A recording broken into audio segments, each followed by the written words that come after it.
doa dulu.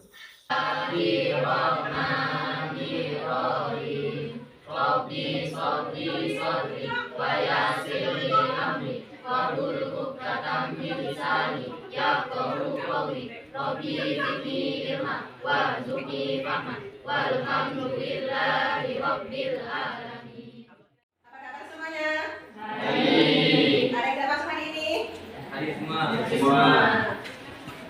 Minat hadir? Hadir. Oke, alhamdulillah. Hari ini masuk semuanya ya.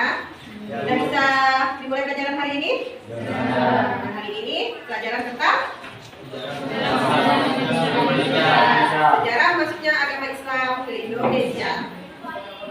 Ya, tujuan pembelajaran pada hari ini, peserta didik mampu memahami sejarah masuknya agama Islam ke Indonesia. Yang kedua, peserta didik mampu meneladani sikap dari para tokoh penyebar agama Islam ke Indonesia. Itu tujuan pembelajaran kita pada hari ini. Kalian mengetahui kapan mulanya ajaran Islam masuk ke Indonesia? Saya Bu, Islam masuk ke Indonesia pada abad ke-7. Iya, Islam masuk ke Indonesia pada abad ke-7. Oke. Ya, Ibu akan membagi kalian menjadi 4 kelompok, ya. Untuk tugas kelompok pertama, yaitu apa konsep dan teori-teori masuknya agama Islam di Indonesia. Untuk kelompok 2, mengapa ajaran Islam mudah diterima di Indonesia. Kelompok 2 ya. Kelompok 3, yaitu tentang bagaimana cara penyebaran agama Islam di Indonesia. Kelompok 3. Kelompok 4, yaitu untuk apa mempelajari sejarah masuknya Islam ke Indonesia. Sudah jelas? Sudah. Kalian ke kelompok terlebih dahulu. Sebelum Ibu memutar video, Ibu ingin memberikan bahan saja sebagai referensi kalian untuk berdiskusi.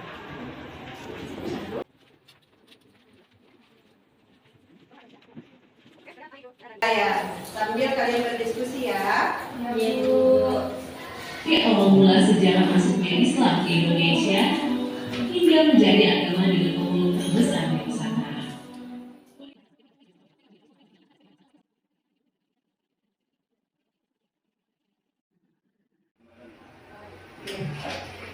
Baiklah, setelah kalian mengamati video, kalian diskusikan ya. Kasih waktu 10 menit.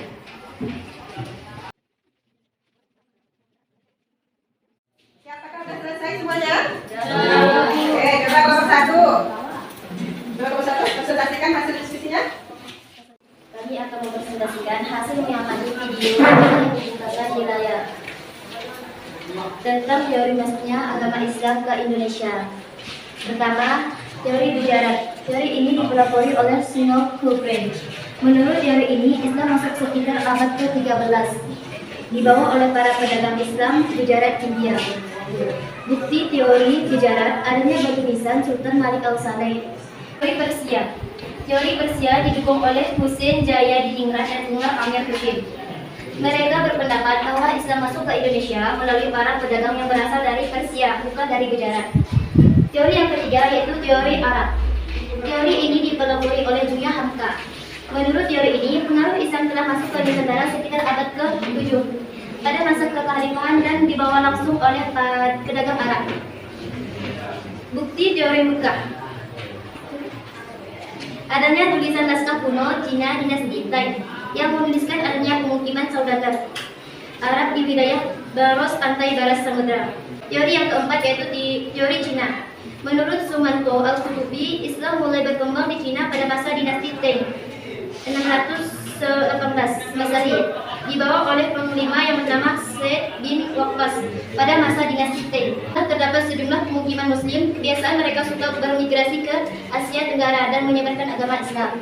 Sekian dari presentasi kelompok kami. Mungkin ada teman-teman yang ingin bertanya. Oke, coba sebutkan pertanyaannya. Jadi yang ingin kami tanyakan, apa bukti yang menguatkan dari teori Cina tersebut? Jawabannya, teori Cina dikuatkan dengan adanya beberapa bukti di antara Raden Patah atau Raja Demak yang merupakan keturunan Cina. Gelar Raja-Raja Demak yang ditulis menggunakan istilah Cina, misalkan nama Cina Raden Patah adalah Jingbut. Jelas kelompok 4? Oke. Ada lagi yang bertanya? Berarti tidak ada yang bertanya, berarti kelompok 1 selesai ya presentasinya. Oke, kita lanjut ke kelompok 2. Baiklah, kami akan mempresentasikan dari kelompok 2. Topik yang kami cari adalah mengapa agama Islam mudah diterima di Nusantara. Sebelum Islam masuk ke Indonesia, masyarakat pribumi sudah mempunyai keyakinan yang turun-temurun, seperti agama Hindu dan Buddha. Hingga saat ini, agama Islam menjadi agama mayoritas di Indonesia. Yang menjadi faktor penyebab agama Islam mudah diterima sebagai berikut. Yang pertama, penyebaran agama Islam dilakukan dengan jalan damai, tanpa paksaan dan peperangan. Yang kedua, syarat masuk ke agama Islam yang mudah, yaitu hanya dengan mengucapkan kalimat syahadat. Yang ketiga, upacara keagamaan dalam Islam yang dianggap mudah tanpa memerlukan biaya dan pengorbanan yang tinggi. Yang keempat, adanya unsur yang sama antara Islam dengan ajaran sebelumnya. Yang kelima, Islam yang tidak mengenal kasta atau pelapisan sosial, sehingga tiap manusia memiliki kedudukan yang sama di mata Allah Subhanahu wa Ta'ala. Sekian diskusi presentasi dari kami. Kepada teman-teman, kami persilahkan untuk mengajukan pertanyaan. Kami dari kelompok 3 ingin bertanya. Coba jelaskan dan sebutkan adanya unsur yang sama antara Islam dengan ajaran sebelumnya menjadi alasan Islam sudah diterima di Indonesia. Kami dari kelompok 2 yang menjawab pertanyaan dari kelompok 3. Tokoh ulama Islam masa lalu sangat bijaksana dengan melihat kesamaan unsur dalam beberapa praktik ritual lokal yang diadopsi ke dalam praktik Islam dengan penyesuaian agar sesuai dengan ajaran Islam. Masyarakat pribumi beragama Hindu sebelumnya sudah menggunakan kata sembahyang dalam berbuat ibadahnya, sehingga Islam dianggap agama yang tidak bertentangan dengan unsur yang telah dianut oleh masyarakat pribumi. Apakah sudah jelas kelompok 3? Oke, alhamdulillah. Ada yang ingin bertanya kelompok 2? Tidak ada, berarti kelompok 2 sudah selesai ya presentasinya. Kita lanjut ke kelompok 3. Baiklah, saya akan mempresentasikan hasil diskusi dari kelompok 3, yaitu bagaimana cara penyebaran masuknya agama Islam ke Indonesia. Yang pertama adalah jalur perdagangan. Nusantara adalah merupakan jalur strategis perdagangan melalui laut, sehingga banyak saudagar pedagang dari Arab, Gujarat, dan Persia yang menjadi duta-duta Islam saling bertukar pengaruh sambil menyebarkan pengaruh ajaran agama Islam di Nusantara. B. Jalur perkawinan. Para pedagang banyak yang menikah dengan perempuan pribumi, putri-putri bangsawan, adipati, dan bahkan dengan anggota keluarga kerajaan. Hal ini berdampak positif terhadap perkembangan Islam di Nusantara. Jalur pendidikan. Perkembangan Islam yang semakin meluas mendorong munculnya para ulama dan mubaligh, kemudian mendirikan pondok-pondok pesantren untuk mempercepat dan memperluas penyebaran Islam hingga ke daerah terpencil. Jalur dakwah. Penyebaran Islam tidak dapat dilepaskan dari peranan para wali yang menyebarkan dengan cara berdakwah yang biasa disebut dengan wali songo. Terakhir, jalur kesenian. Agama Islam juga disebarkan melalui kesenian, melalui wayang kulit, gamelan, syair-syair Islami, dan seni kaligrafi. Baiklah, itu saja yang dapat saya sampaikan. Jika kurang jelas, silahkan bertanya. Ada yang bertanya untuk kelompok lain, kelompok 3? Saya dulu. Tadi kelompok 3 menyebutkan kata mubaligh. Coba jelaskan fungsi mubaligh dalam penyebaran agama Islam di Nusantara. Para mubaligh berfungsi sebagai menyebarkan agama Islam dengan cara berdakwah dari suatu tempat ke tempat lain. Para ulama yang telah mendirikan pondok pesantren akan banyak melatih santrinya untuk menjadi mubaligh, untuk menyebarkan agama Islam di daerahnya masing-masing. Dengan cara ini sangat efektif untuk menyebarkan Islam ke pelosok-pelosok Nusantara. Apakah sudah jelas? Sudah. Jawaban dari kelompok 3. Apakah ada lagi yang ditanyakan untuk kelompok 3? Lanjut ke kelompok 4. Baiklah, kami dari kelompok 4 ingin mempresentasikan hasil dari mengamati video yang ditayangkan tadi, yaitu tentang hikmah dari mempelajari sejarah masuknya agama Islam ke Indonesia. Hikmah yang dapat dipetik dari sejarah masuknya agama Islam ke Indonesia adalah: 1. Dapat mencontoh cara dakwah ulama di masa lalu dalam menyebarkan agama dengan cara damai. Yang kedua, dapat meneladani sikap ulama masa lalu yang gigih belajar dan gemar membaca Al-Quran. Yang ketiga, dapat meneladani sifat ulama masa lalu yang amat dan bijaksana. Yang keempat, dapat mengetahui peninggalan sejarah dan berusaha melestarikannya.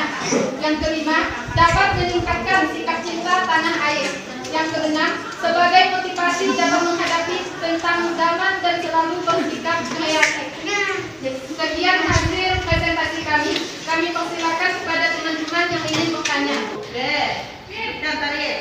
Apa kaitannya hikmah mempelajari sejarah masuknya Islam dapat meningkatkan sikap cinta tanah air?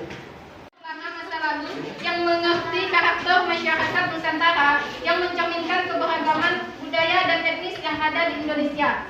Dengan memahami sejarah ini, kita diingatkan akan pentingnya menghargai keragaman yang merupakan salah satu pilar penting dalam membangun cinta tanah air. Apakah sudah jelas? Empat kelompok sudah mempresentasikan hasil diskusinya masing-masing. Nah, apakah kalian paham dengan materi kita hari ini?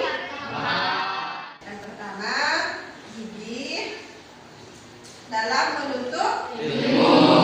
Yang kedua, berdakwah dengan cara. Nah, yang ketiga, toleransi mengenai perbedaan. Yang keempat, selalu berkaisya. Kelima, sabar dan bijaksana. Yang dapat kita ambil dari pelajaran sejarah. Nah, selanjutnya lihat di layar. Nah, ada gambar kan? Nah, coba amati gambar di bawah ini, lalu kaitkan dengan materi sejarah masuknya agama Islam di Indonesia. Coba gambar pertama, itu gambar apa? Saya Bu. Gambar tersebut adalah gambar Pak Buya Hamka. Pak Buya Hamka yaitu pelopor dari teori Arab. Menurut beliau, Islam dibawa ke Indonesia berasal dari pedagang Arab. Oke, betul sekali. Selanjutnya, gambar kedua. Oke, apa? Gambar di depan adalah gambar wayang, merupakan cara penyebaran Islam melalui kesenian. Oke, bagus sekali. Selanjutnya, gambar ketiga. Siapa yang menjawab? Saya Bu. Oke, Keti. Gambar ketiga merupakan pernikahan. Pernikahan adalah salah satu jalur penyebaran agama Islam di Nusantara. Oke, baik sekali. Gambar keempat. Siapa yang menjawab gambar keempat? Saya Bu. Coba. Gambar keempat merupakan hikmah dari mempelajari sejarah masuknya Islam dengan cara damai. Oke, baik sekali. Sebutkan teori sejarah masuknya ajaran agama Islam ke Indonesia. Siapa yang menjawab? Saya Bu. Apa saja teorinya? Teori sejarah, teori Persia, teori Cina, teori Arab. Oke, bagus sekali. Pertanyaan kedua, mengapa Islam mudah diterima di Nusantara? Siapa yang menjawab? Saya Bu. Penyebaran agama Islam dilakukan dengan jalan damai. Syarat masuknya dalam agama Islam sangat mudah, yaitu hanya dengan mengucapkan dua kalimat syahadat.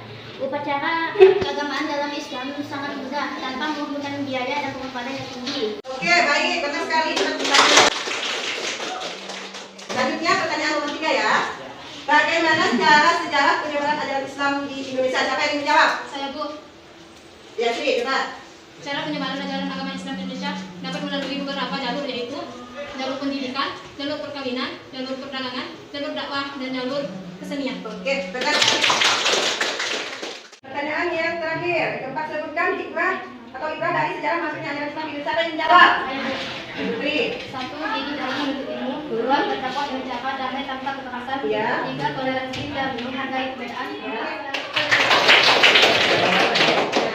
Alhamdulillah, Ibu ingat kalian sudah bisa menjawab dari pertanyaan Ibu. Nah, berarti kalian paham ya hari ini menyenangkan? Menyenangkan. Alhamdulillah. Baiklah, untuk mengakhiri pelajaran hari ini, marilah kita bersama-sama berdoa. Coba pimpin doanya, Nafa. Berdoa mulai. Bismillah.